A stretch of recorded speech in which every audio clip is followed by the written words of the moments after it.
सासंगाची प्रेमाने बोला. धन निरंकारची आजी उत्तम सुदिन झाले दर्शन संतांचे. पाप ताप दैन गेले संत पावले पाहता. अवघा यज्ञ फळाला अवघा झालाशी आनंद. एका जनार्दनी बरा आणि जीवनामध्ये संत समागम सोहळा करा. सद्गुरू माता सुदीक्षाजी महाराज यांच्या असीम अशा कृपेने आणि तुम्हासारख्या साधू संतांच्या सानिध्यामध्ये या ठिकाणी विशाल अशा सत्संगचं आयोजन झालं आहे. परमादरणीय महात्मा चौरेजी बुलढाणा या ठिकाणाहून आपल्याला ते जाग करण्यासाठी आलेले आहे. सद्गुरूचा पावन संदेश घेऊन या ठिकाणी आलेले आहे की बाबांनो या सद्गुरूच्या कृपेने त्या ब्रह्मज्ञानाची प्राप्ती करून घ्या आणि आपल्या जीवनामध्ये त्या निराकार ईश्वराची अनुभूती करून घ्या. की आताच महात्मा म्हणाले की श्री गुरु सारिखा असता पाठी राखा. इतरांचा लेखा कोण करी. राजाची कांता काय भीक मानगे. मनाची अजोगे सिद्धी पावे. की सद्गुरू सारखा जर जीवनामध्ये पाठीराखा असेल तर तो भवसागर तारून जाण्यास कुणीही रोखू शकणार नाही.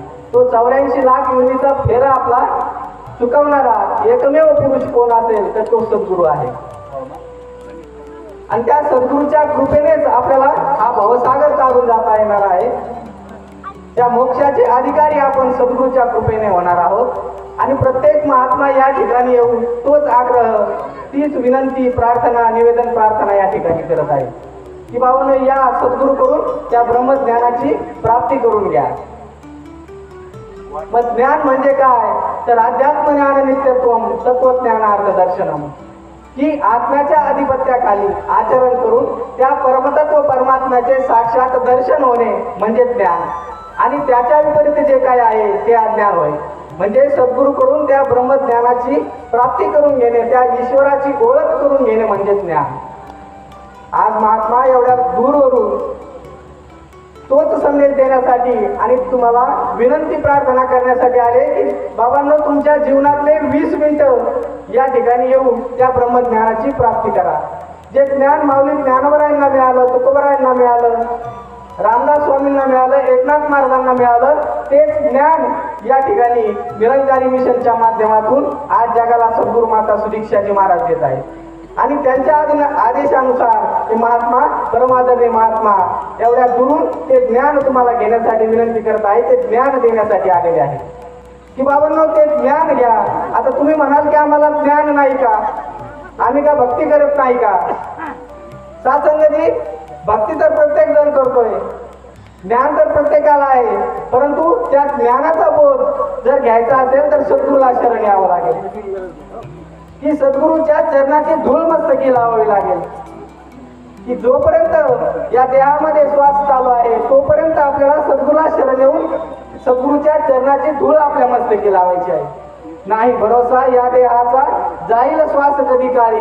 अवतार म्हणे जर मिळेल साधू चरण धूळ लावी बाई.